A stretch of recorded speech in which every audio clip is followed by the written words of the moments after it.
What is going on, guys? What is going on, 27 Squad? Welcome back into another video. Today, we're doing our weekly picks for the 2020-2021 NFL season. I'm joined here by my guy, Big Blue News. You guys may have known him from the Undrafted Analyst streams a whole year back. He's back. He's going to be starting making videos again, and this year, we're going to be doing our picks together. What's going on, man? What's up? What's up?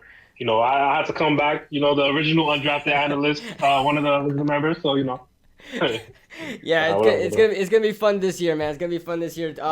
So last week in our picks last week, I went 9-7 in straight up picks. Against the spread, I went 7-9. My locks were a whopping 0 for 3. So yeah, don't rely on me for the locks. Hopefully I'll make a comeback this year. And then my upsets, my one upset, I'm 0 for 1. So yeah, not off to a great start, but against the spread, I'm actually off to a good start. 7-9, not bad, because I usually am like 4-12 to start the season against the spread, because I suck at that. So this week, we're starting fresh. We're also starting with my guy, BBN. Somehow that sounds very sexual, but I can't put my finger on why. But, yeah. Yeah, we're going to start with our week 2 picks. We're going to be doing our straight up picks. If you guys are new to the picks, we're going to be doing our straight up picks against the spread. We're not fantastic at it, but we love to do it anyway. And also 3 locks and then 1 upset pick of the week. So we're going to start off with Thursday Night Football. We have Cincinnati at Cleveland. It should be a pretty good matchup. Joe Burrow, number 1 overall pick, starting after a so-so day against Los Angeles. Cleveland is favored by 6 points. BBN, your thoughts on that? To me, I honestly think the Bengals are going to take it. I think what I would do is give Cincinnati the 6 points. Give Cincinnati the 6 points, and they're gonna win. Yep. Nice. I'm on board with you there. However, especially what Cleveland pulled off last week, getting smoked by the Ravens, and they started off, I guess, a little strong. They were a little good in the run game, but they started to dwindle off. It was like 10-6 in that game in like the first or second quarter, and then it just off the rails from there. But Cincinnati is coming off a pretty decent performance against Los Angeles, and I'm gonna agree with you there. But I'm gonna say Cleveland pulls one out just a bit and wins. Like Cincinnati covers the points, covers the 6 points. So I'm on board with you on that one. But I'm gonna say Cleveland to win the game, 19-16. I'm not very confident in it. I'll be honest with you. Not very confident in it. Cincinnati may just win, but I'm just gonna take Baker Mayfield over Joe Burrow right now. Joe Burrow it was very on and off on against Los Angeles. So yeah, I guess you're taking plus the 6 on Cincinnati. So am I, but we go separate ways as far as straight up. So yeah. So let's start off with the Sunday games. First one up, Jacksonville at Tennessee. Now, for whatever reason, Jacksonville, who is trying to tank this year, managed to even mess that up and beat the Indianapolis Colts, and now is 1 game farther away from a first overall pick and getting Trevor Lawrence, or maybe a really good first round pick if they want to stick with Gardner Minshew. But they beat Indianapolis in a shocking game, and then Tennessee, who was supposed to decently beat the Denver Broncos, although they were only favored by 1.5 points, they still only came up winning by 2. So, this is a game that's kind of complicated to pick, and I think it's too much points for Tennessee to be favored by 9. They only beat Denver by 2 points, and Jacksonville beat Indianapolis. So, I'm going to take Jacksonville plus the 9, but I'm going to have Tennessee winning, but I'm going to take Jacksonville plus the 9. I think it's pretty easy for me to pick Jacksonville plus the 9. I'm going to have them winning. I'm going to take Jacksonville plus the 9, and I'm going to have Tennessee winning 24-17. BBN, your thoughts? I'm definitely going to give Jags the plus 9. Mm-hmm. I don't think the Titans are going to win this game. Like I said, maybe Derrick Henry's name being in relating to the Titans, they just think they're going to win, but no. I think the Jags are going to take it. Gardner Minshew's going to have another great game, and my score prediction is 32-18. 32-18. Wow, so you have Jacksonville win the game. Yep. Oh, going against the consensus there. I like it. Yep. Moving on, we have our New York Giants versus going to Soldier Field and taking on the Chicago Bears. Last week, the Giants are coming off of a very, I guess, predictable loss. I mean, we couldn't have expected we were going to dominate the Steelers or even beat the Steelers, but there are a lot of positive and negatives to take out of that game. Again, the Giants are a 5.5-point underdog for the second straight week. They were 5.5-point underdogs last week against the Pittsburgh Steelers, and they did not cover the spread. But this time we're facing Chicago at Chicago. Nonetheless, we are facing Chicago at Chicago, but Chicago really had a hard time stopping the run last week and also had a hard time stopping the pass last week. It's a significantly worse defense than what we faced last week, and they're still a 5.5-point underdog. Ray, your thoughts on the Giants versus the Bears? I'm definitely going to say this is one of my upsets. Giants is taking it automatically. One thing I'm going to say is the Giants defense is looking great. Mm-hmm. Facing that Steelers offense, they held their own until the end. Obviously, reasons could be that they're not used to the game speed with all the coronavirus things happening, but they did their best. They did good, and I feel like so Mitchell Trubisky isn't really that great of a quarterback. He had I guess a decent game for being Mitchell Trubisky, but that's a good way that to say Giants defense will lock them down. Saquon, I'm hoping the O-line does good. I hope it was just a fluke or just the Steelers defensive line just being that great. But I think Saquon's definitely going to have a day. Hopefully Darius Slayton has a day. Do you know if we have Golden Tate back next week or is... They're saying he's questionable. He was supposed to be day to day, but now it seems like he's week to week. I don't know what's going on with him though. Okay. Well, I'm looking forward to seeing at least Evan Engram do something. Hopefully. Mm-hmm. And I'm also looking forward to that return game because I don't know if y'all noticed my guy Jabril Peppers, but he was showing up. But I think Giants is taking it. My score prediction, it's not gonna be a high scoring game. Because we're facing the Bears and then all that, but I'm gonna say 23-10. 23 That's to how 10. confident I am with our Giants. I like it. So, in this game, I'm going to have also an upset, and I don't feel like it's biased. I honestly do not feel like it's biased. I feel like the Giants straight up can cover the points and win the game outright. I'm going to take the Giants plus the 5.5 here, and I'm going to have them winning 23-17 as opposed to 23-10. I would love it to be 23-10. Hopefully you're right, man, but I'm going to have 23-17. All right, so Atlanta at Dallas. Atlanta is coming off of a blowout loss at home to the Seattle Seahawks. I actually thought Atlanta was going to win that game just because Seattle's a terrible home team coming from the West Coast to the East Coast. They still got blown out. Calvin Ridley, however, was a fantasy highlight, but he scored most of his points in garbage time. Dallas coming off of a really, really disappointing loss in which the whole controversy is going around with the OPI, the offensive pass interference with Michael Gallup and Jalen Ramsey, and they're pointing to that as the reason why they lost. But if anybody watched that game, you can tell that Los Angeles really had that game in the bag throughout the whole entire matchup. They were running the ball effectively on Dallas. Aaron Donald was exposing that offensive line. Connor Williams on that guard spot could not handle Aaron Donald. And you look at Atlanta, they have Grady Jarrett there, who's like another very, very talented defensive tackle. In my opinion, this is going to be a really good matchup. But I'm going to have Dallas winning the game.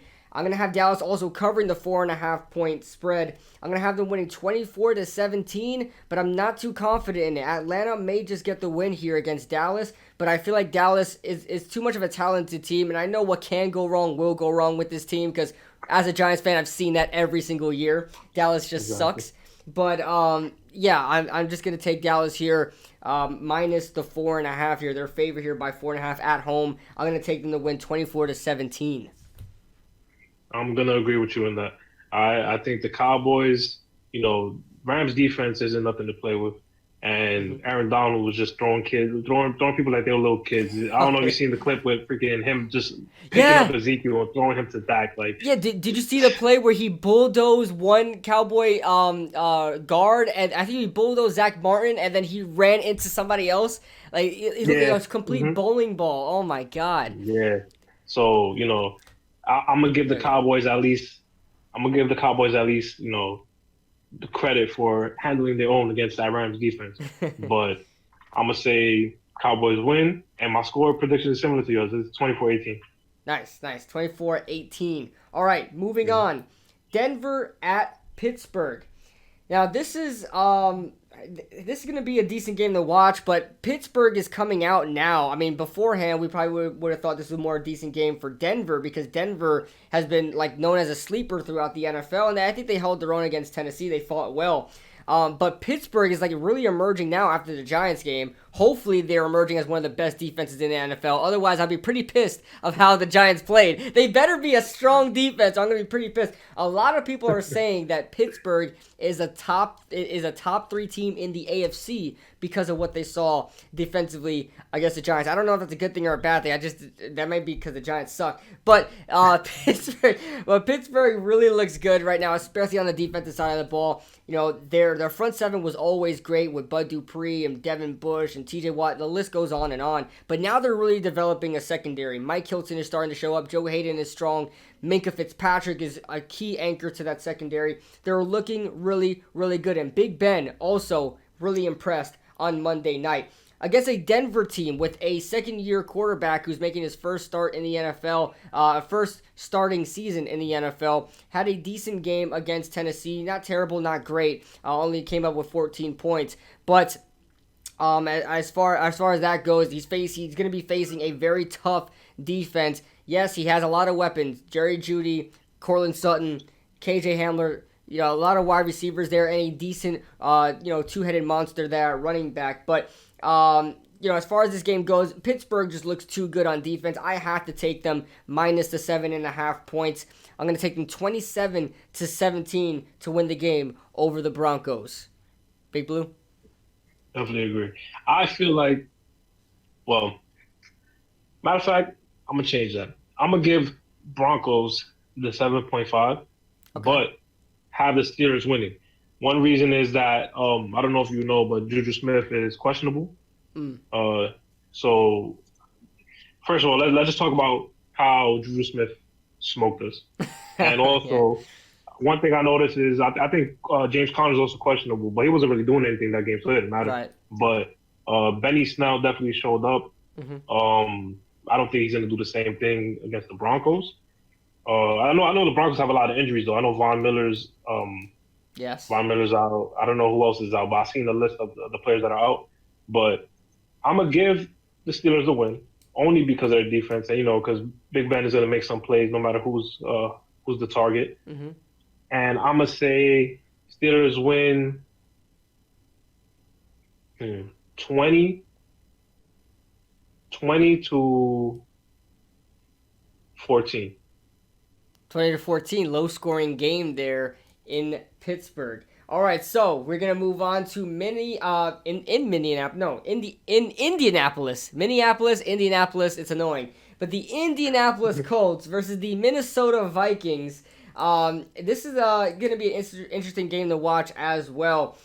Indianapolis coming off of a terrible, shocking loss. I mean, this is the team that was supposed to compete with the Houston Texans in the AFC South, and this is the team that dominates the AFC South. The Indianapolis Colts in the past just killed the Tennessee Titans, killed the Jacksonville Jaguars, and here they are losing to Jacksonville in Jacksonville's rock bottom, right? Jacksonville got rid of everybody, especially on the defensive side of the ball. Still found a way to lose. That's that Minshew mania, Minshew magic right there, right? So, but Indianapolis at home now. I believe this is their first home game.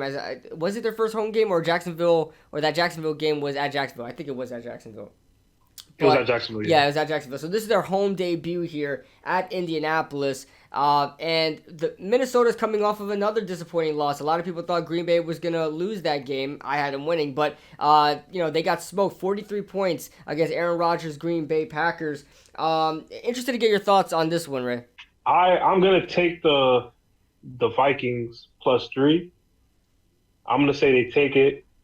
Definitely winning the game. I feel like the Colts don't have a chance, to be honest, with the way they was playing. Mm-hmm. Phillip Rivers had a lot of completions and everything, but he only had 1 touchdown, 2 interceptions. Vikings defense, it's not it's not how it used to be, but it's still a good defense. I'm gonna give them 19-13.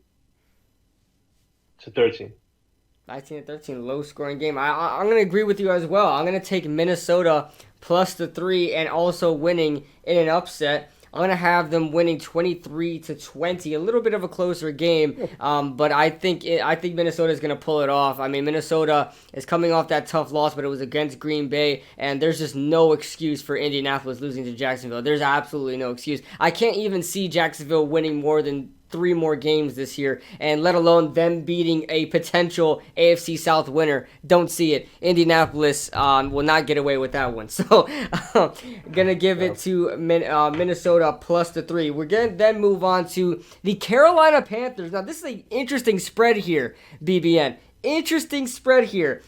Carolina Panthers are the underdogs here by 9.5 points against the Tampa Bay Buccaneers, who looked absolutely out of sync against the New Orleans Saints. I mean, their communication was way off. Tom Brady out here yelling at Mike Evans. Mike Evans literally just played a terrible game. I mean, he had an offensive pass interference. He had dropped balls. He was not running the wrong routes. He caused a Tom Brady interception. Mike Evans was terrible last week, and they just looked all over the place. Just miscommunication everywhere for Tampa Bay. Yet here they are in their home opener, favored by a whole 9.5 points against the Carolina Panthers, who only lost by 4 points in a shootout against Las Vegas. I'm sorry. I got to have Carolina covering the points. I'm not a huge fan of Carolina this year. A lot of people said they were going to go 5-11 this year. That may be the case, but I just don't see Tampa Bay smoking Carolina after a week 1 loss that they had. I can't see it. I'm going to have Tampa Bay winning, but I'm going to have another shootout here for Tampa Bay. I'll have Tampa Bay scoring 31 points. It may be a lot, but I think Carolina's defense sucks, so I think that's what's going to happen. But Tampa Bay 31, Carolina 24. That's interesting. I'm not gonna lie. I want to say that, but the way I seen the Bucks playing that day, I can't give them that much credit to even score that much, or even because I feel like they kind of had like garbage time scores at the end. Right. And the way they was playing, they were not in sync. There was no run game. Ronald Jones did all right, but I feel like I want to give a realistic score prediction, but I'm gonna say the Panthers take it, but it's not gonna be a high scoring game for the Bucks. It's gonna be a high scoring game for the Panthers. At least I feel like Christian McCaffrey's gonna show off. There's a lot of injuries with the Bucks as well. Like you said, Chris Godwin is out. Mike Evans, we don't know what's going on with him. I think his only reception of that game was a touchdown, but it was late in the game. So I'm gonna give the Panthers 29, Bucks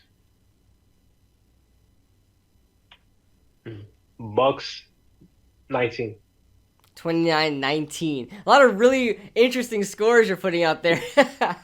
I like it. I'm trying to be different. Throw it around. Listen. If the Bucks play, like if you look at the players they have, they should be scoring a lot more. They should be like there was not really a Tom Brady Gronk connection either. So I don't know if they just wanted to test out the other players before they decided to just go back to the basics. But with the way they was playing, I can't give them that much credit to cover that spread. That spread makes no sense to me at all. Yeah, I think that spread is terrible. 9.5 point spread, and Tampa Bay did nothing to earn that. So, moving on, we have Buffalo at Miami. Buffalo looking like an absolute monster in the AFC East. And to be honest, I think they're going to kill the AFC East. I think they killed the Jets last week. I think they're going to kill the Buffalo Bills this week. 5.5 points, I think, is a decent spread. I think Buffalo is going to cover that just insanely. I think if you had a 10-point spread for Buffalo, they're still going to cover it. I think this is going to be a blowout win. Miami sucks. Yes, they hung in there tough with the New England Patriots, but it was week 1. Not everybody was great, and New England might be getting off to a rough start as well, but Cam Newton looked good in his debut. I can't see Miami hanging in there with Buffalo, but my Buffalo's defense is insane, and Josh Allen finds a way to win. I hate Josh Allen as a quarterback. He turns the ball over too many times, but he just finds a way to win, especially with his legs, and he's a huge threat there. And they have a lot of pieces in there to also make plays as well on the offensive side of the ball. So for some reason, Buffalo's offense is good with Josh Allen. I question it, but it is what it is. They still find a way to win. I'm gonna have Buffalo minus the 5.5, 31-13. I think it's gonna be a blowout, a routing, domination of the Miami Dolphins, and Buffalo will start 2-0 in the division and 2-0 in the regular season. BBN, your thoughts? This is definitely one of my locks because, listen, first of all, although the Bills face the Jets, and who are the Jets, to be honest? Right. The Dolphins aren't any better. And the Buffalo Bills, they have pieces. They have Stephon Diggs. I don't know if he really showed up that game. No, because I had him on fantasy in one of my leagues, and he was terrible. By the way, I benched David Johnson for Stephon Diggs, and I instantly regretted it. Yeah. Thursday night, I instantly regretted it. Before even Stephon Diggs played, I regretted it. So I feel like Stephon Diggs should have a better game with the Dolphins, but definitely gonna give Buffalo Bills the minus 5.5. I'm gonna say the same exact score prediction because that's the numbers that was in my head before you even said it. 31-13. Yeah, I think it's just gonna be absolute domination. Ryan Fitzpatrick's gonna get killed. So San Francisco at the Jets, the runner-up of the Super Bowl, what was it, 52, 51? What was it, 52, right? Yeah, I can't remember that anymore. What was it? It was 52. Something like 53? 52 or 53? Oh, 53. 53. Oh. Yeah, man, listen, so many Super Bowls have gone by already, right? 53 Super Bowls, I can't keep track of all of them, right? So San Francisco, the runner-up, the loser of Super Bowl 53, going against the pitiful, the terrible, the worst team in New York and the worst team in the NFL, the New York Jets right now. Sam Darnold, the Jets fans want to kick Sam Darnold to the streets already. Le'Veon Bell got sent on IR. What a big surprise there. Everybody was questioning his hamstring except Le'Veon Bell himself. Everyone knew his hamstring was messed up, and there he is. He's out. And the Jets really have nobody besides that. I think Frank Gore is their best running back right now. They can't even get a trade with Kalen Ballage because that fell through as well. Their offensive line is still terrible. Mekhi Becton starting. He had an on and off day. The Jets defense is terrible. So there's nothing to take away good in this game. There's no positives. There's no hope for Jets fans in the San Francisco game. San Francisco, it's still the runner up here. They still score. I think they had Richard Sherman go out on IR as well, but I don't think it's going to matter too much. Their front seven is still monstrous, and so even their front seven alone was going to get them the win there. So I'm going to have San Francisco covering the 7-point spread here. 28-17 is my final score prediction. Yeah, listen, Jets ain't taking this at all. Like you said, also let me correct you. It was Super Bowl 54. Yeah. Super Bowl 54. Okay, 54. Okay, I know I'm going to get killed in the comments because nobody's going to watch to the end to comment. But, oh yeah, and by the way, San Francisco did lose against Arizona. I completely understand that. But I'm the guy that was believing in Arizona this year. But I still think San Francisco is still a good team. So, yeah, I'm still going to the San Francisco 49ers killing them. Definitely, I'm going to say the 49ers taking it. The Jets, who are the Jets. Even though Kill's out, they're still in the Super Bowl. They're still not that bad. Jets, they might be the Browns of this season. So I'm definitely going to give the 49ers the -7. And I'm going to say they win by most of my predictions is in the 20s. The funny thing. Yeah. But I'm going to say 24 to shit. Do I even give them more than 10? Damn. 24 to 10. 24 to 10. 24 to 10. All right, that is the San Francisco 49ers versus the Jets. Now we're moving on to the Los Angeles Rams at the Philadelphia Eagles. Philly coming off of a very disappointing loss against Washington. The Washington football team is going to be very hard to say that throughout the season. But the Washington football team had 8 sacks and 3 turnovers on the Philadelphia offense. Philly looked terrible. Carson Wentz looked terrible. The play calling looked terrible. Philly just looks like hot garbage this year, and yet they're only 1 point underdogs against the visiting Los Angeles Rams. Yes, it's a West Coast to East Coast game. Usually those teams don't do very well, but the Rams are coming off a good win against the Dallas Cowboys. I think they held in there pretty tight. Yes, it was a 3-point game, 20-17, but I think it was a lot more of a blowout than a close game against the Cowboys. There were a lot of things they got lucky on. The Cowboys did, but the Rams coming into Philly, I think this is just gonna be. I think it's going to be a good game, and I think Los Angeles is going to take this one. I'm easily taking the -1. That's going to be my second lock. My first lock was Cincinnati, by the way, guys. The Thursday night game. But my second lock is Los Angeles at Philly. I think they're going to easily cover that 1 point spread and win 26-21. Yeah, I agree with you. Now, did you write down my lock? No, but I'll put it on the screen once you. Okay. Yeah, so I think I already have 2 locks. This is definitely going to be my third because the way, let's just say Aaron Donald is going to be just the deciding factor of how badly they get smoked. Yes. Listen, Eagles O-line was not doing anything against the Washington football team. Let's but it could be, maybe Chase Young was showing off. I don't know. Let's just give Chase Young the credit, but Chase Young isn't Aaron Donald, and the offense is completely different. One thing I'm gonna say is also the Eagles have Alshon Priest out. I don't know if Zach Ertz got hurt. Yes, I believe Zach Ertz got hurt.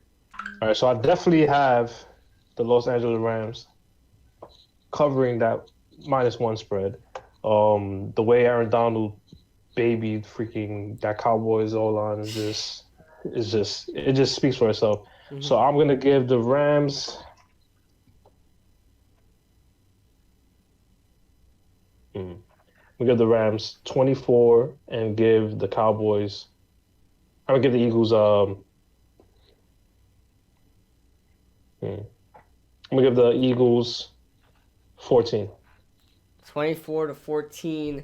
Yes. Los Angeles on the Philadelphia Eagles. Detroit at Green Bay. Detroit coming off one of the most if I was a Detroit Lions fan, if this happened to the Giants,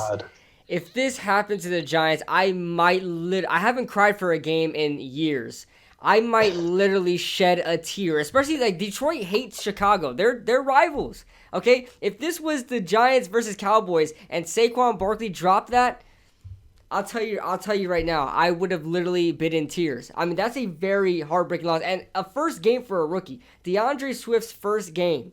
And he was having a pretty decent game besides that, but of course that's going to overshadow it, and he's probably going to have a very downhill in morale for him. But Detroit at Green Bay. Green Bay is coming off of a great win, 43 points against Minnesota's defense, and at Minnesota, by the way, which they struggled to win at.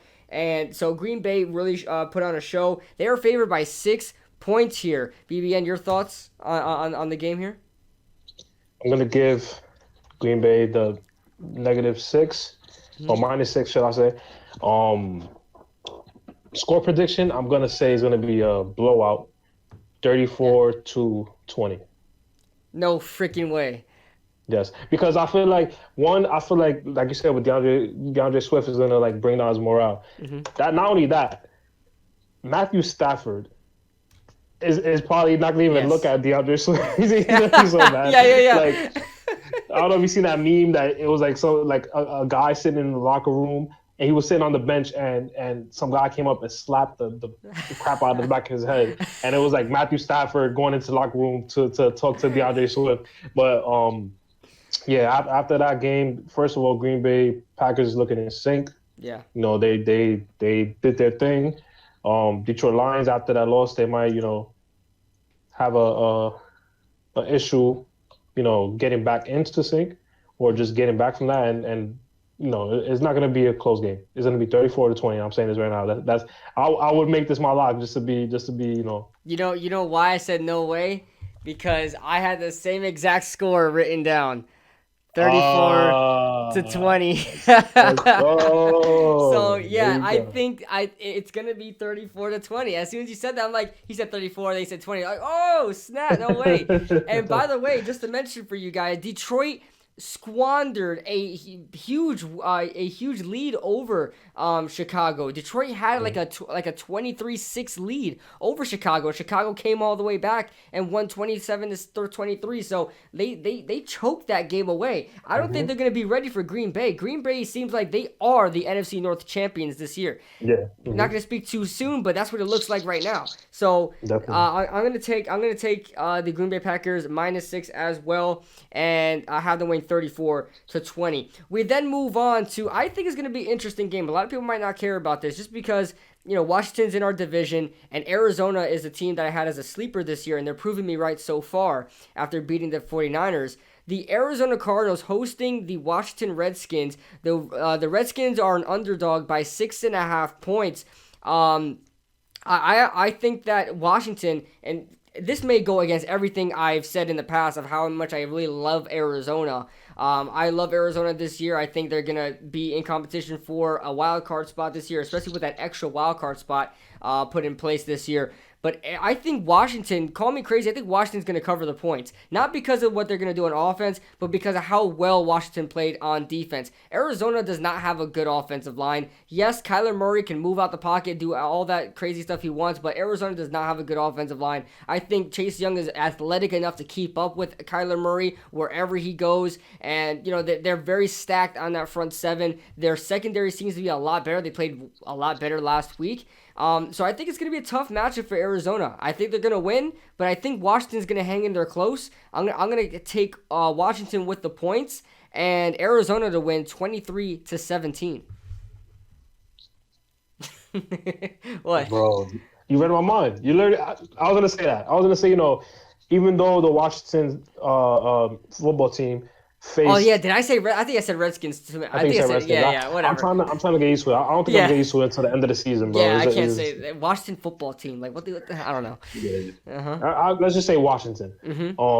Even though they faced a garbage Eagles team, in garbage form, I feel like they're not gonna get beaten by more than 6.5. No, I feel like it's gonna be a closer game than expected, and it's not gonna be too close, but it's gonna be a closer game than expected. But when I said no way was because that was the score I was thinking in my head as I was hearing you. I was saying 23-17. But we're in sync then, man. We've been in sync here. I gotta change it now. We can't just can't be matching. So I'm gonna say 23-18. 23-18. All right. So 23-17 to 23-18. All right. So next up, this one.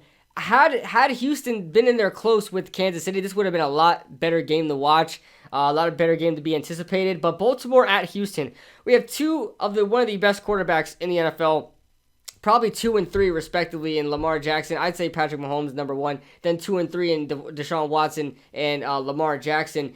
This is going to be a great game. I'm going to love watching this game, but I don't think, as much as I love Deshaun Watson, I mean, he's a freaking Bugatti in a trailer park, okay? He is a beautiful car inside of the worst, slums in the downtown city. He's terrible. I mean, the team is terrible. Houston is terribly managed, especially by Bill O'Brien. That they showed that last week against Kansas City. Deshaun Watson, yes, he was a little off towards the end of the game, but that's because he was just running out of steam. I mean, he was playing fantastic up to that point. But Baltimore, I think Lamar Jackson's great, and the team they are around them is great. The defense is especially great. I'm sorry, Baltimore favored by 7. I'm going to take Baltimore -7, and I don't think it's going to be that close. I think Deshaun Watson winds up getting a couple garbage time yards and a couple garbage time touchdowns maybe, but I think this is going to be a blowout. I think Baltimore is going to win 31-20.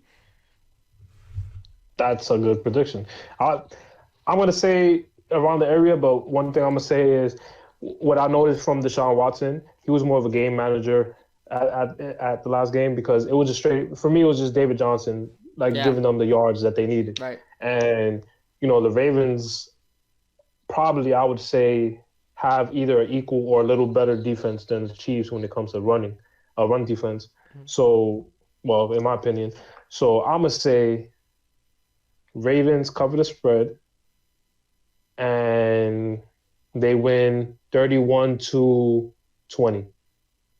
Just like me. You said 31-20? Yeah. We're freaking in sync throughout the whole freaking this whole rest of the show, man. I like it. I actually do like it because that means we may be speaking into an existence here.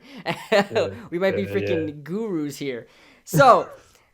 Yeah, imagine that, right? But all right, so our last 4 o'clock game, Kansas City in a divisional matchup. Kansas City at Los Angeles. Los Angeles coming off of a decent win against Cincinnati, a kind of expected win against Cincinnati. Tyrod Taylor starting. Tyrod actually threw for more than 200 yards, which is, I think, it blows my mind. Tyrod Taylor never throws over 200 yards, but he did so last week. But there is no way on God's great earth do I ever see Tyrod Taylor keeping up in a shootout with Patrick Mahomes. I can't see it. It's not going to happen. I don't care what happens. Tyrod Taylor will not be able to hang in there with Kansas City. And Steve Spagnuolo's defense with Kansas City is great. I mean, they're getting a lot better ever since Steve Spagnuolo started coaching that team up. They've been a lot better on defense for the past couple of years, a lot better than expected. So I'm going to take Kansas City to destroy Los Angeles. It's not even going to be close. 38-16, and I think all of their points are going to come from garbage time. Listen, I cannot see Austin Eckler this, Tyrod Taylor this, Mike Williams this, Keenan Allen whatever. I don't see Los Angeles keeping up with Kansas City. It just can't happen. I know it's a divisional matchup. I know these teams play each other pretty nicely throughout the years, but I just can't see it this year. Kansas City all over the Los Angeles Chargers, 38-16. And Kansas City covers that 8.5-point spread, if you haven't noticed. Listen, and that's my third lock of the week, by the way. Third lock of the week. Yeah. All right, that's a smart lock. You know what's funny? I did different locks just to I did like less of a obvious lock because I want to less than safe. Less than safe. Yeah. But I'm definitely gonna say, I'm not going to get into details. I'm just say Kansas City Chiefs is going to cover the minus 8.5 spread, and I'm going to say 42-20. 42-20. Yep. Oh yeah, this might be a 40 game. It might be a 40 game. It's going to be a 40 game. I like Los Angeles corners, but I think there's going to be some mistakes that happen on Los Angeles side that's going to help Kansas City out. This is going to be a blowout. Too many weapons. Yeah, too many weapons. Too many weapons to work with there. Sunday Night Football. We had the Super Bowl 49 rematch with the New England Patriots at Seattle minus Tom Brady. This time it's plugged in with Cam Newton. So it's Cam Newton versus Russell Wilson. Should be a good matchup. Seattle is favored by 4 points. I actually like the point spread. I think it's perfect. I think it's going to be around that kind of game. I think it's going to be a less than a touchdown type game. I'm going to take Seattle covering the points, however. I think Seattle, especially with that win against Atlanta, coming from the West Coast to East Coast in a 1 o'clock game, I think really showed how better they are as a road team. Russell Wilson is still great. DK Metcalf is coming on. That run game with Chris Carson is still great. And the defense is actually playing pretty well, minus a lot of other players that they had. So I'm going to take Seattle to win this game. New England didn't look fantastic against Miami. I mean, for crying out loud, it's Miami. And they won 21-11. I know Cam Newton looked good in his debut, but that was pretty much it. There was no other highlights in that game besides Cam Newton. I'm going to have Seattle winning this game at home, minus the 4, 27-23. Yo, we having a lot of close picks. I'm going to give Seattle the minus 4, and I'm going to say they win 28-24. 28-24. Was that the Super Bowl score? I think that was the Super Bowl score. But was it? Yeah, I think it was the Super Bowl score. But this time it'll be different. This time it'll be in Seattle's favor. But so let's hope this prediction is right. Yeah, I like that. So Seattle on the New England Patriots, 27-23 for me. He says 28-24. Monday Night Football, the last game of Week 2. An interesting matchup because they have no similarities or any sort of relevancy with each other to be on a Monday night game. They get to kind of just pick the two teams out of the hat and put them at Monday night. But this is a weird matchup. New Orleans at Las Vegas. I'll be honest with you. I like Las Vegas. I like what they're doing. I love what they've been doing for the past couple of years. I really love John Gruden over there. It's crazy how they brung two guys from TV, right? John Gruden and Mike Mayock from TV. But they were great they were great minds as it is. And they're running a team, and they're rebuilding in the right way. They're trending up ever since those two guys got in the building. I really like what Las Vegas is doing. They had a really impressive win against Carolina, scoring 34 points. And New Orleans coming off a really impressive win, dominating Tom Brady and his new Bucs team, especially with that Bucs defense, who is pretty good, especially against the run. So I'm going to take New Orleans here, minus the 6. I think Las Vegas is going to stay competitive, but I think New Orleans still wins by over a touchdown. I'm going to say 28-20 New Orleans, but I think Las Vegas can't keep it close. I don't think there's any chance of them winning, but I think they can keep it close. Yeah, they definitely have a lot of upside. The Las Vegas Raiders looks a lot different from when they were in Oakland, and all the changes made. They look like they could compete with I'll say above average teams. Yeah, but agreed. I'm gonna give the Saints the minus 6, and I'm going to say 32-24. 32-24, love it. So that is. I forgot to say my upset. My upset pick of the week, by the way, guys. I'll put it on the screen down below anyway during that pick at the time. But my upset pick is Jacksonville at Tennessee. I think Jacksonville's going to cover the spread there. Not win, but cover the spread. But that being said, guys, that is our Week 2 picks for the 2020 NFL season. Let us know your thoughts in the comment section below. Hopefully, we have some good records. It's our first time doing picks together, so this is going to be pretty fun to do. Me and him always compete every year with picks anyway, doing our pick'em stuff. So exactly. Now we're just putting it out there for the world to see. So that being said, guys, let us know your thoughts in the comment section below, and we'll see you guys in the next video.